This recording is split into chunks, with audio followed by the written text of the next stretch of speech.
আচ্ছা, আজকে আমরা কি শিখবো? সমতুল ভগ্নাংশ। সমতুল ভগ্নাংশ আমরা তখনই পারবো ওপরে যত দ্বারা গুণ দিব নিচেও ঠিক তত দ্বারা গুণ দিব। যেমন একটা উদাহরণ দিলে বুঝতে পারবো। আমরা একটা ভগ্নাংশ লিখলাম যে 1/5।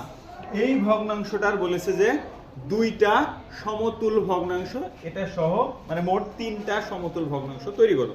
তাহলে আমি কি বললাম? ওপরে যত দ্বারা গুণ দিব নিচেও তত দ্বারা গুণ দিব। তাহলে এটা তো একটা হলোই। তাহলে পরেরটা কি হয় বলো তো?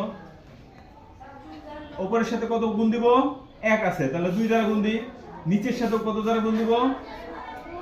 2 দ্বারা গুণ দিব। আরেকটা 1 তো আছে, এটা তো আছে, 1/5 তো আছে, তাই না? এটারই তো আমরা সমতুল ভগ্নাংশ বের করছি। তাহলে ওর সাথে কত দ্বারা গুণ দিব? যা ইচ্ছা 5 দ্বারা গুণ দিলে নিচের সাথেও কত দ্বারা গুণ দিব? 5। কথা কি বুঝতে পারছো? ওপরে যত দ্বারা গুণ দিব নিচে ঠিক তত দ্বারা গুণ দিব। ওপরে কি করব?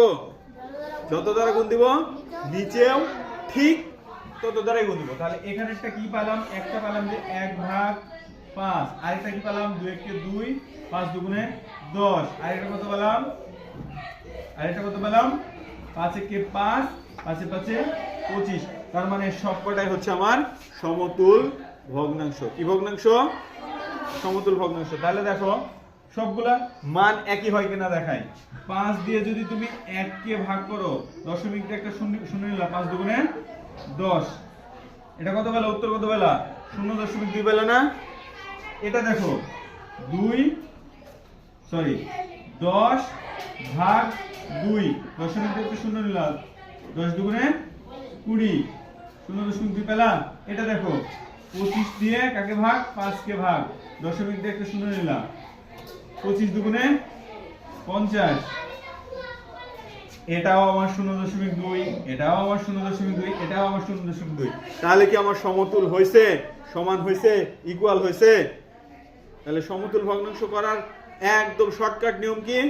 ওপরে যত দ্বারা গুণ করব নিচেও তত দ্বারা গুণ করব। তাহলে আমরা এখন একটা করে ফেলি যে এরকম আছে যে 3/8। এই 3/8 এটার 4টি সমতুল ভগ্নাংশ লেখো। খাতা বের করো।